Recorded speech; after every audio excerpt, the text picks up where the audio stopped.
Anya Josephine Marie Taylor-Joy was born on April 16, 1996, in Miami, Florida, but her story isn't confined to just one country. She is the youngest of 6 siblings, born to a British-Argentine father, a former banker and racing champion, and a Zambian-Spanish mother, a psychologist. Her multicultural roots shaped her identity in a way few could understand. Just a few months after her birth, Anya's family moved to Buenos Aires, Argentina, where she spent the first 6 years of her life. Spanish was her first language, and in her heart, Argentina was home. But then, everything changed. When Anya was 6, her family relocated again, this time to London. To young Anya, it was like being torn from her entire world. She didn't want to be there. In protest, she refused to speak English for nearly 2 years, believing that if she didn't adapt, they would move back. But they didn't. Instead, she was bullied in school for her accent, for being different, for being, as she described, a weird little girl. Despite the cultural shock, there was something about Anya that set her apart, a wild imagination, an intense gaze, and a love for storytelling. She would lose herself in books and films, mimicking accents and creating characters. She eventually learned English, but that early period of isolation never left her. In a way, it became her power. That sense of detachment allowed her to observe the world in silence, developing an emotional depth far beyond her years. She began ballet lessons and trained as a dancer for several years, but a different kind of stage was calling her, the world of acting. At just 16 years old, she made a life-changing decision. She dropped out of school to pursue acting full-time. Her parents were hesitant but supportive. Anya wasn't following a script, she was writing her own. Then came the twist of fate that changed her life forever. Sometimes, the biggest dreams begin with a moment of pure luck.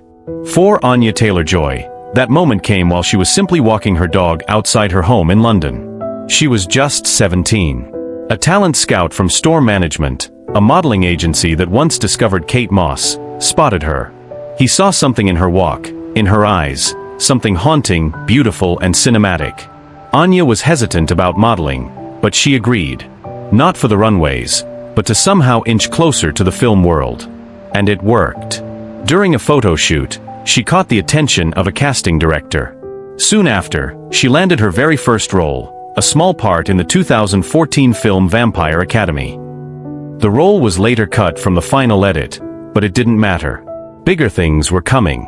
In 2015, Anya got the script for a strange atmospheric horror film titled The Witch. Written and directed by Robert Eggers, the film was dark, poetic, and intense, a story about a Puritan family torn apart by paranoia and the supernatural. Anya was cast as Thomasin, the film's lead. This was no glamorous Hollywood debut. The film was cold, raw, and shot in the bleak woods of Ontario, Canada. Anya spent hours barefoot in the freezing mud, but she gave everything to the role. And when The Witch premiered at Sundance Film Festival, something incredible happened. Audiences were mesmerized. Critics praised the film for its atmosphere, its direction, but most of all, for Anya's unforgettable performance. That haunting face. That emotion behind the eyes. That voice. She was only 18, but she had arrived. After The Witch, the indie film world couldn't stop talking about her. Anya Taylor-Joy became known as the queen of indie horror, not because she sought those roles, but because she embodied them so well. She starred in Morgan 2016, a sci-fi thriller about artificial life. Split 2016, directed by M. Night Shyamalan, where she starred alongside James McAvoy. Thoroughbreds 2017, a chilling and stylish drama about teenage sociopaths. Each role was different. Each role showed another side of her. She had the look of a classic actress, something vintage and eternal, but with a modern emotional depth. Directors loved her. So did audiences. But her biggest moment was still waiting, just a few years away. In 2020, as the world shut down due to a global pandemic, millions of people turned to Netflix for comfort. Among the countless shows, one series silently premiered, The Queen's Gambit. A period drama about a chess prodigy? Not everyone expected it to make waves.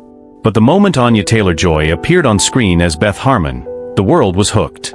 Her performance was mesmerizing, not just as an actress, but as a character study. She portrayed the loneliness, the obsession, the genius, and the pain of a girl who loses everything and finds herself in a world dominated by men. Through Beth, Anya gave a soul to chess. The show became a global phenomenon. Over 62 million households watched it in the first month. Sales of chess sets skyrocketed. Young girls around the world were inspired to play chess. And Anya? She became a household name. She received a Golden Globe Award for Best Actress, a Screen Actors Guild nomination, and worldwide critical acclaim. More than that, she became a symbol of brilliance, strength, and elegance in the 21st century. With her rise in Hollywood came another transformation: Anya Taylor-Joy, the fashion muse. Her unique features, wide-set eyes, porcelain skin, and regal posture, caught the attention of the fashion world. She graced the covers of Vogue, Harper's Bazaar, Elle, and became a Dior ambassador. Red carpets became her runway, each look more stunning than the last. But Anya remained true to herself, quiet, kind, and reflective. In interviews, she spoke about mental health struggles, imposter syndrome, the importance of representation in media. She became more than an actress. She became a voice for young artists, introverts, and dreamers. After the Queen's Gambit, offers poured in. Anya was no longer just the indie queen. She was leading Hollywood into a new era of talent-driven cinema. She starred in Emma 2020, a Jane Austen adaptation where she brought elegance and wit to the screen. Last Night in Soho 2021, a psychological thriller by Edgar Wright, full of mystery and style. The Northman 2022, a brutal Viking epic showcasing her power and poise. The Menu 2022, a dark comedy thriller where she held her own opposite Ralph Fiennes. And then came her voice role as Princess Peach in the Super Mario Bros.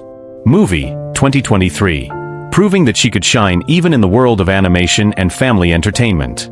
She was no longer rising, she had risen. Despite her global fame, Anya Taylor-Joy has always remained fiercely private when it comes to her personal life. She once told Vanity Fair, "My work is what I give the world. My heart is mine." But fans eventually discovered that the queen of the chessboard had found her king. In 2021, Anya began dating Malcolm McRae, a musician and actor known for his band More. The two shared a quiet, poetic connection, often spotted walking hand in hand, keeping low profiles, away from paparazzi lights. In 2022, news surfaced that the couple had secretly tied the knot in an intimate courthouse ceremony in the US. And in 2023, they celebrated with a beautiful private wedding in Venice, Italy, surrounded by close friends and family. Anya wore a stunning beige Dior gown, elegant, timeless, and perfectly her.